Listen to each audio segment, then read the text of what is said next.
Hey everybody, thank you for returning for another episode of Freethinking Femmes Podcast. I'm Raina Dunham, co-host and co-founder of Freethinking Femmes. I'm Houston, Texas resident for nearly a decade and Metro Houston native. I'm joined by two of our more diverse voices. Would you like to introduce yourselves? Definitely. Hey again, everyone. This is Deanna Adams. Again, I serve on the board of Houston Black Non-Believers, which is an organization created to support African-American free thinkers in Houston. I do have to put out the disclaimer that the ideas expressed here are my own and not HBN's. And the reason I have to do that is a quick little blurb. We are now a 501c3 organization, so yay, congratulations for that.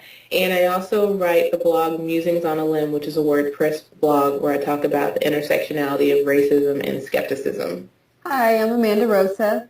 I'm new to and now serve on the board of Hispanic American Free Thinkers. I spend my days letting the government know when their anti-reason, anti-equality, and other actions are getting on my nerves by speaking out and organizing voters independently and in coalition with various local groups such as the local Democratic Party, Spring Democratic Club, the Texas chapter of the Secular Majority, Houston Area Now, the National Organization of Women, and Houston Oasis, the free thinking community, a secular community here in Houston. And that's just to name a few. All right. The purpose of the Freethinking Femmes Podcast is to provide a venue for the secular community to discuss very real, current, and important issues. We're here to lift up the marginalized groups, secular women, LGBTQ, people of color. We are here to say you're not alone. We recognize the struggle and we fight it with you. So for current events, last episode we talked about the Confederate battle flag and how Bree Newsom went up there and took the flag down. Well, she doesn't have to do that again and get arrested for it because the State House has now officially taken it down. So, yay, progress there. And we have various news articles and things like that where some people are really, really upset and some people are really excited. I would put myself under the excited category personally. I'd say it's good news. It's definitely good news. It's a step in the right direction. I have various items that I can share in the description. If anyone wants to read up on it more, like we usually do, I'll always provide links. Some more information on the birth control access. Basically, Obama administration is going to be able to more or less sidestep the Hobby Lobby decision because they're indicating that the government has the responsibility to, nobody can prevent the government from going through private insurances to provide that coverage, basically. So, to read a quote, the accommodation ensures that all employed women, unless they work for a place of worship, will still have their birth control covered at no cost to them, even if their employers refuse to cover it. So, yay! This is good. We were actually just talking about this at Houston Oasis this morning. We had a member speak on female sexuality. She called her talk something like this, legitimizing female sexuality, and she did speak to the idea of birth control. Let's stop saying, well, some women use it for problems, some use it for acne, some women use it for, they have painful periods and it helps them. Let's just say women have sex, and this is a basic need to have the right to contraception, to have the right to control whether or not they're reproducing. So that was, I found that very interesting and relevant, and I'll be happy to share the link once the speech is available, because I thought it was very well done. Yeah, no, I definitely agree with the normalizing of, human sexuality in general, and what's more, the normality of, female humans, whether you were born that way or just identify that way. Being included in having sexual thoughts is just part of being human, being a mature human. Whether you want to have sex or not, it should be your call. How much, your call. How often, your call. With whom, your call. I don't think I've ever really understood why that was such a problem for people, but there's so much going on with sexual repression in history. We could do thousands of hours speaking on this. That's true. Yeah. Especially here in America, actually. Yeah, definitely. Our puritanical society is quite interesting. One of the things I felt she left out was she spoke about Margaret Sanger, but she didn't speak about Margaret Sanger's racist eugenic side. She was just all, yay, Margaret Sanger opened up these birth control clinics, but she didn't talk about how she would target people of color because she didn't want them reproducing and how that was not okay. So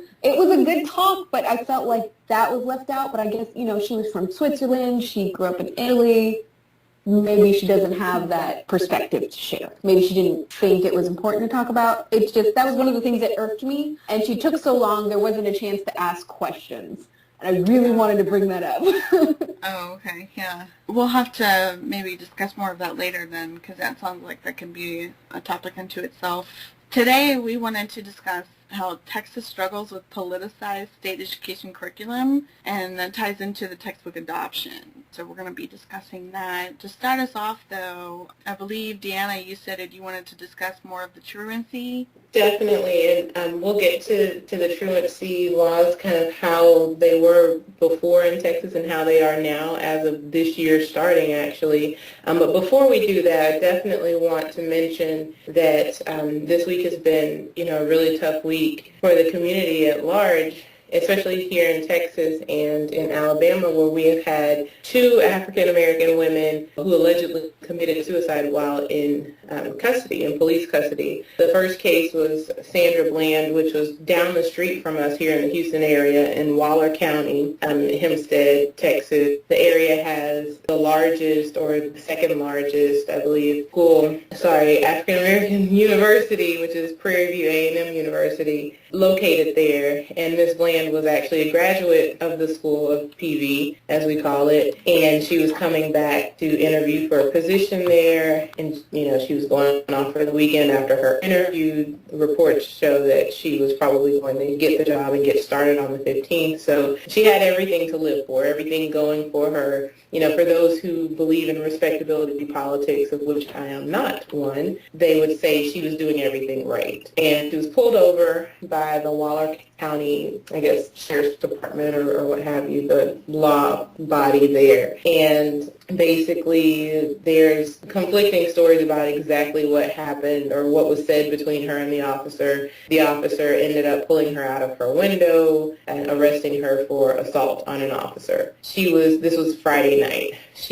Last Friday night. She was supposed to be bonded out Monday morning, and they allegedly found her in her cell of a alleged, I have to keep saying that, self-inflicted suicide, where they say that she hung herself with, plastic bags or something like that, because there were no shoelaces or anything like that were in her cell at 9 o'clock in the morning on Monday, the day she was to be bonded out. So there's a lot of information that's going around about that. There are vigils that are being done today. There was one at 3 o'clock in Hempstead at one of the churches there, actually. And there'll be another one on the Prairie View campus tonight at 7 p.m. And I know by the time our listeners hear this, that will be over with. But I just wanted to let everybody know that things are happening there. There was a video in this case, and I'm trying to remember all the details because, again, it is so disturbing that we have to do this. It seems like every week it's a news story of something like this going on. But there was a video that someone videoed part of her arrest, and you could hear her clearly saying to the officer, "Excuse me, you slammed my head on the concrete. I can't hear. I can't feel my arms." So, she was probably injured in this, whatever happened between her and the officer. And it seems like she didn't get help for those injuries, and something more dubious may have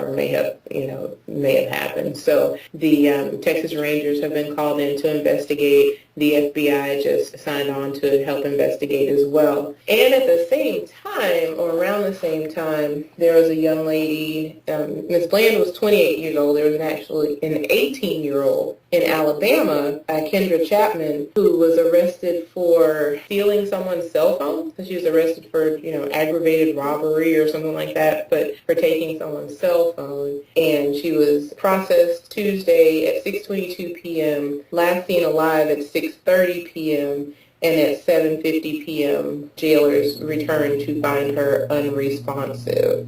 Supposedly, she hung herself as well. So the Homewood, Alabama, they're investigating themselves right now, but hopefully the FBI will join in on that investigation as well. A lot of this is, like I said, it's happening again and again and again and again and again. And one of the trending hashtags on Twitter right now is "If I Die in Police Custody." I think that says so much about the state of police brutality in this country and race relations in this country that that is a trending hashtag on Twitter, that people actually have to put in place. Look, if I die in police custody, I did not take my own life. There, I said to myself, there is to be no forgiveness and prayer and things like that. This is what, needs to be done. So we're definitely watching these stories very closely. Hopefully we'll have some updates with our next episode, but I definitely wanted to get that out first. Thank you for sharing that. And I'm tweeting as we're talking, and so I'm letting people know to check out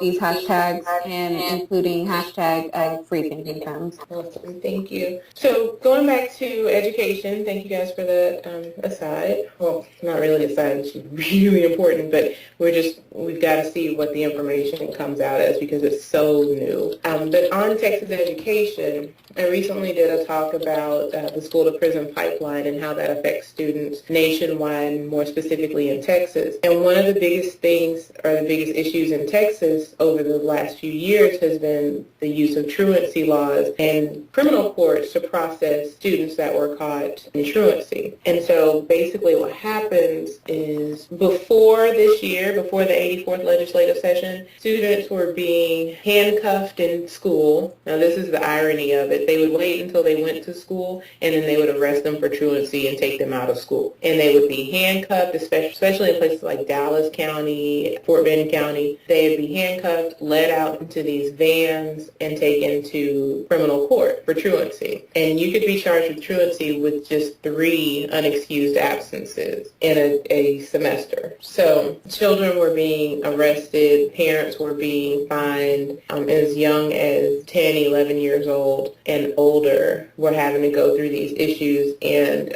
80% of the students, and this is some information put out by Texas Appleseed, which is a really, really great advocacy group here in Texas that's working towards ending a lot of these things that end up with school-to-prison pipeline, predatory lending loans, and things like that. But Texas Appleseed put out some information on truancy in Texas, and they found that 80% of students who went to court for truancy were low-income students and the least able to pay for the fines that they were being charged. So you would have this cycle of poverty where a lot of times students had to be home because they may have had children, they may have been responsible for younger children in the household, they may have not had anything to eat. I mean, lots and lots of reasons. And instead of these school districts supporting them and trying to get to the bottom of it and help them to succeed, they were writing them off. And the report showed they were especially harsh on African American students and students with disabilities. So much so that Texas Appleseed has actually filed multiple complaints, but the latest complaint this year was with the TEA saying that schools were using these harsh punishments to get rid of students with disabilities instead of providing them services. So you would have a lot of places where,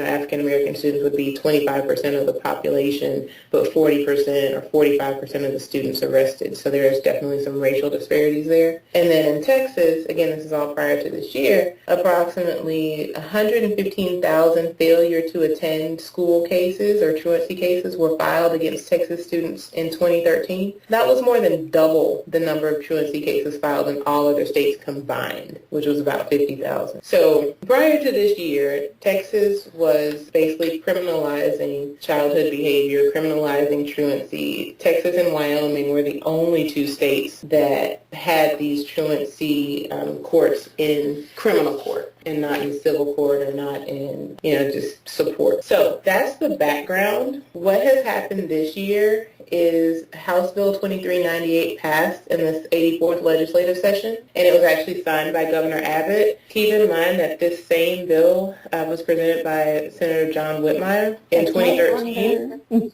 Right, in 2013, and then Governor Perry vetoed it. But through cases and complaints by Texas Appleseed and pressure that's been put on, it was able to pass this year. And I'll just tell you guys really quickly, I don't want to monopolize this conversation, but just so you'll have the background information of what this bill does, it goes into effect September 1st of this year with the 2015-2016 school year, and it basically decriminalizes truancy. So first of all, there's no more truancy cases going to criminal court, period. students can still be sent to a civil truancy court, but that is a last-ditch effort. And the school districts have to document that they've done preventative measures when they filed in truancy court. And those preventative measures are required. And they could be anything like employing case managers, providing prevention and intervention services, creating behavior improvement plans for durations of no longer than 45 school days, and assigning school-based community service. Attendance officers can no longer take students into custody, so we won't see, and I've seen this when I was a teacher, I have seen children led out of school in handcuffs into a van to drive them to court. I have seen that as a teacher, and I always thought it was the most ridiculous thing to get them out of school for not going to school. So that stops. Current truancy charges prior to 9/1 can be dismissed, and the records of those previously convicted of truancy can be expunged. Parents can still be subject to having a complaint filed in the county court or municipal court with fines imposed, though. Still, we still want to take our kids to school and do everything we can, but the school districts now have to really, really support these kids and try to help them and get to the bottom of what's going on before they just file in court just to get them out of their hair so they don't have to deal with them. So the moral is that basically they're not criminalizing the children for the inability to attend according to preset guidelines.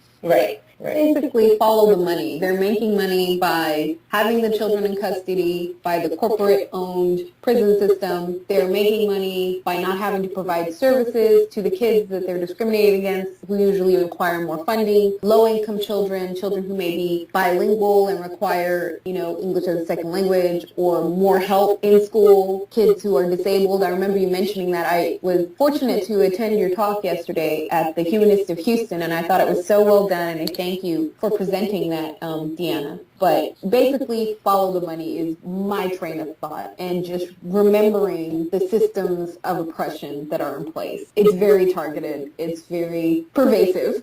It is definitely, and more so because the money, but also the test scores, because as someone mentioned yesterday, it's a lot easier to have better test scores when you can pick the children that you have responsibility of. Yeah, it's also a lot easier to have good behavior when you can pick and choose as well. It's easier to have everything be quote-unquote better when you can pick and choose as opposed to having to serve the wider public at large. That's one of the most contentious things about the whole argument for charter school systems as opposed to public K through 12. I'm not saying charter schools don't do tremendous services to those that they can serve, but they get to pick and choose. K through 12 in the public education system do not. Right, and even with that, I think, and one of the things that I keep saying over and over, because when I talk about this, invariably somebody will say, well, what do we do with the bad ones? What do we do? Yes. And here's the thing, a lot of that is perception. And I was even guilty of it. I taught high school for 4 years, and,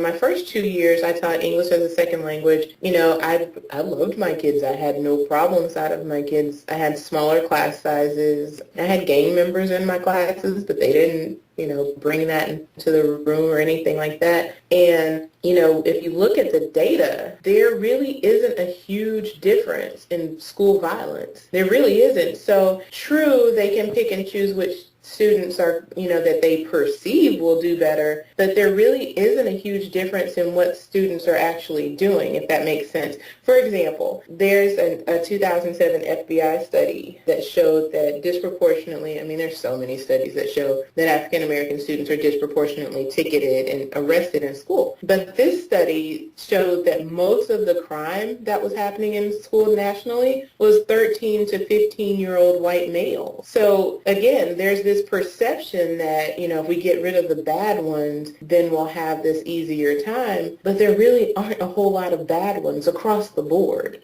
So a lot of it, is perception. I need to say that repeatedly because I don't want us to fall into some of those stereotypes as well if you look at the actual hard data. Right, and depending on your neighborhoods, and correct me if I'm wrong, but there's also a tendency to carry the emotional baggage into the classroom when you're not coming from a great economic situation. I've seen that when I substituted during my undergraduate years. I saw just frustration in the high school students there that nobody seemed to care. Nobody seemed to be interested in what they wanted or what they thought about things, and there's this continuation of that to be the case where adults don't think that children need to be part of the conversation about their own futures because they're minor. Right, and a lot of that is perception becoming reality. A lot of times the students know, and hopefully we'll get to our special guest today, and maybe they can shed some light on this too, possibly, but a lot of times the students know which teachers, give a crap about them or not, and which ones have already kind of made up in their mind these stereotypes or have,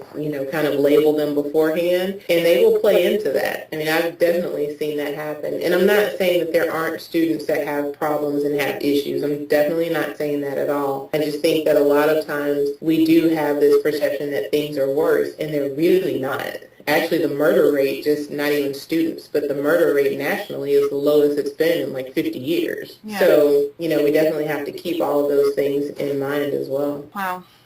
So I wish we had a better segue. I know, right? Let's think about this. The good news is it's changing.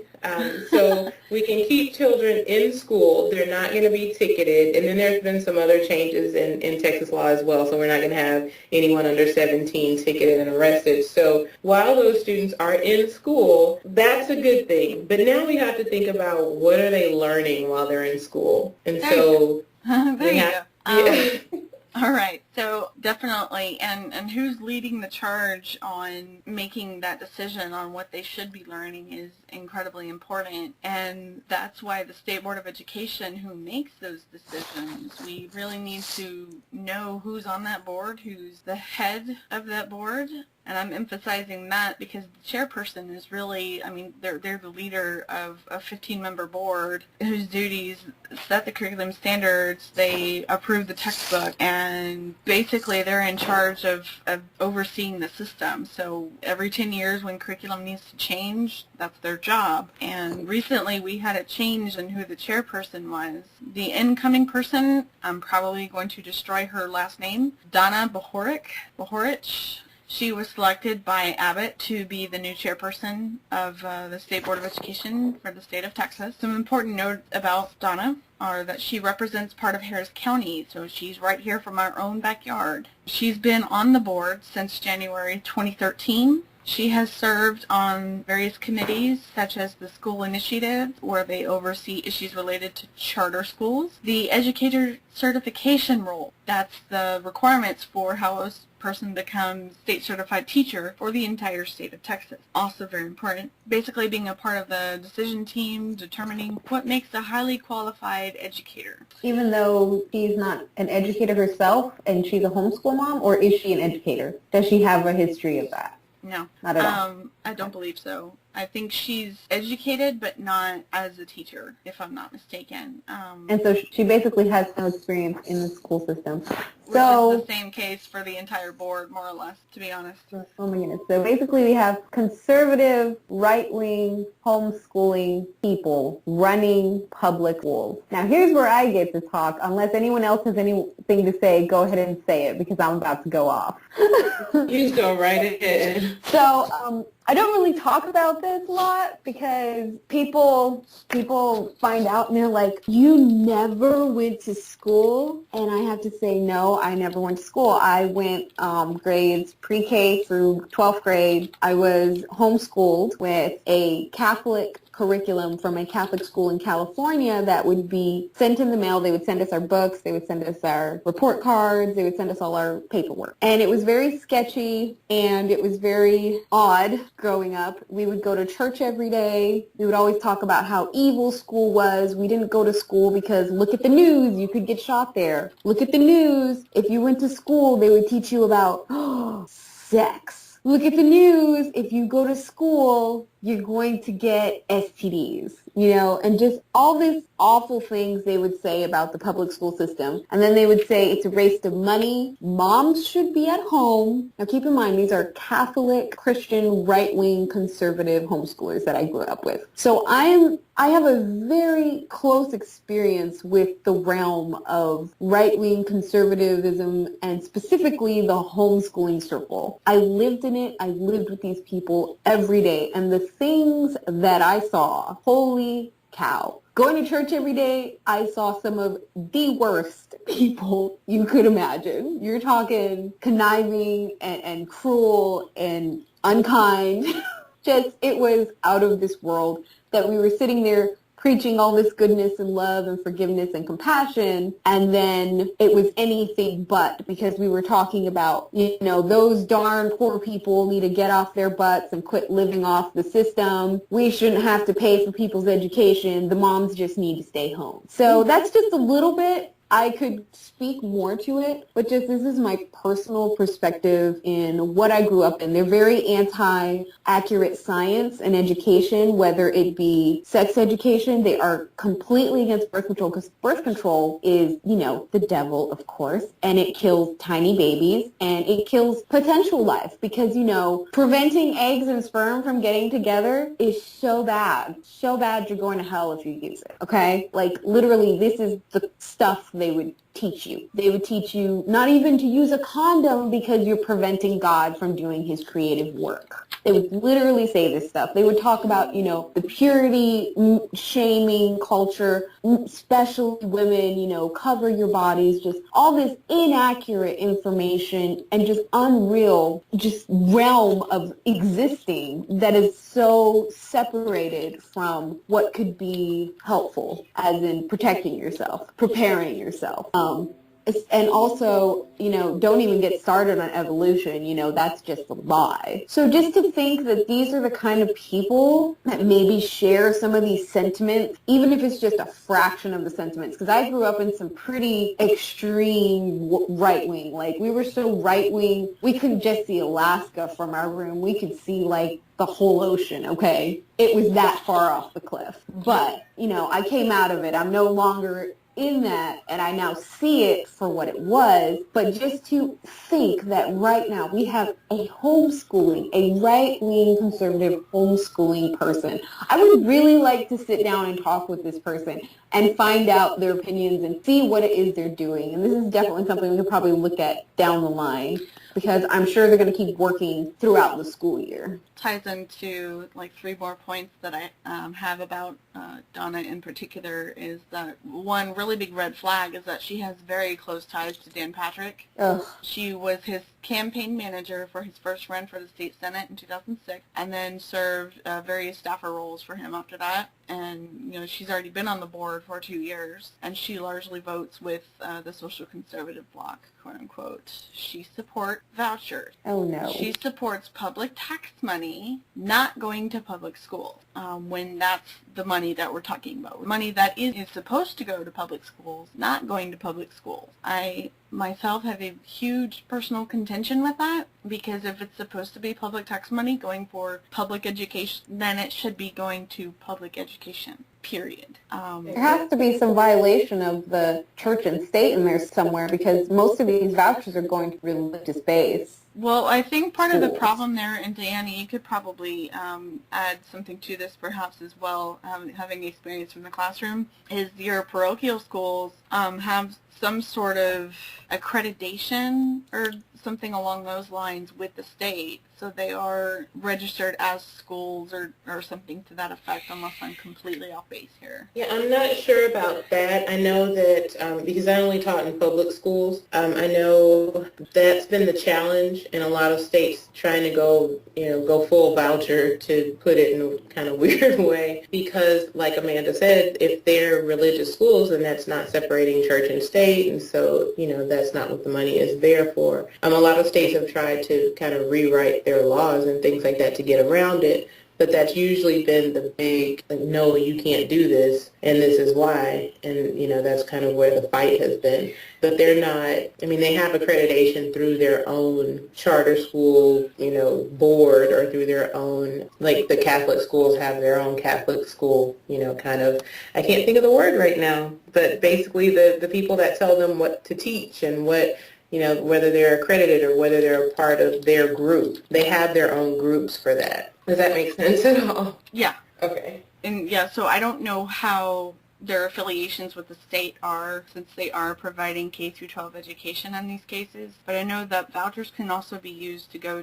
to private charter schools as well, and I think that's largely what the intention is with the vouchers, not just for the religious schools. But still, I really am just not comfortable with tax money that's supposed to be going to our public schools to be diverted any further away from the kids' education. I just see that as a very, very big problem myself.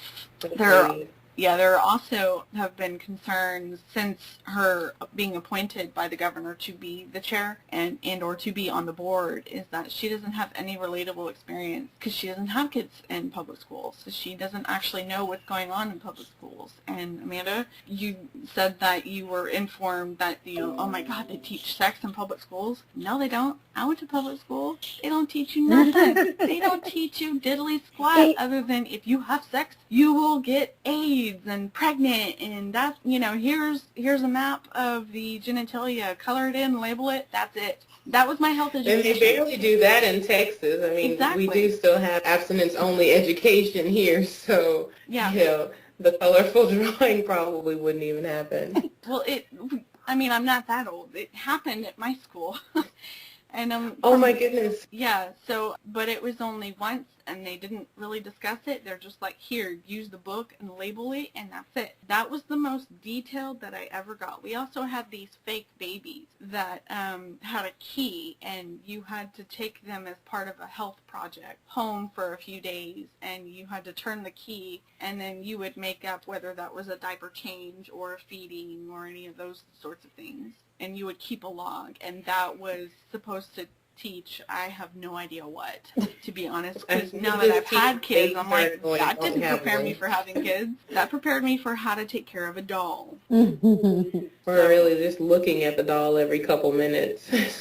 Yeah. Wow. Yeah, so, oh goodness, so yeah, there's just all kinds of problematic things about this decision on who should be heading this board. I have always been of the opinion that someone who at least is familiar with education, someone who bare minimum got an education degree, at least, is the type of person that we need on the board overseeing our public schools. So, yeah. And this person is going to, write the curriculum, and that's one of the things that we definitely wanted to discuss today, too, is the new social studies curriculum changes that have been put into place by Texas this year. Our students are going to have these new social studies textbooks that basically diminish the role of Thomas Jefferson, changes the name of the transatlantic slave trade to the Atlantic triangular trade. One of the biggest things that just annoys me is, and they've been doing this before because my daughter actually came home one day and very proudly stated, oh, Mom, the Civil War wasn't all about slavery. It was about states' rights. Oh, my. Right, because that's what they're teaching, and now they've put it into the textbooks to basically whitewash history. But isn't that all history? Right, and make it, a little more palatable, even though if you look at the primary documents and the primary sources, it was quite clearly about slavery and about, making sure that people were not treated equally. So, a lot of these things are going on, toning down the criticisms of Red Scare and McCarthyism, dropping references to landmark court cases barring segregation against Mexican-American students, challenging the concept of church and state separation, also emphasizing the role of religion in founding the U.S. Now Moses is, closely related to a founding father. And then... oh, my goodness. And this is what they're teaching.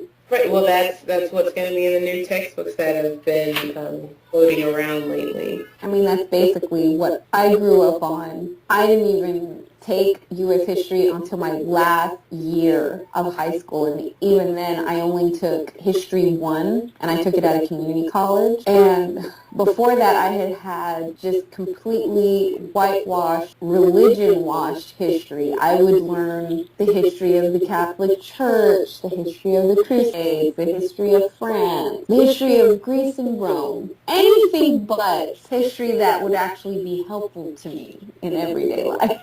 Exactly. Growing up with a conservative, right-wing, extremely religious, in all the wrong ways, homeschooling background. So I hear these things about what they're teaching in school now, and it's just trying to wrap my brain around it. And worrying about my children because they're preschool age now. They're very young, and hopefully we have some changes soon. Right. Because one of the things that's really problematic about this is Texas kind of gets the way is, what basically the way that Texas goes is the way the nation goes. Because 10%, or at least when I was in textbook sales in 2010, 2011, 10% of all students in the nation were in Texas. We had the highest population of students in schools.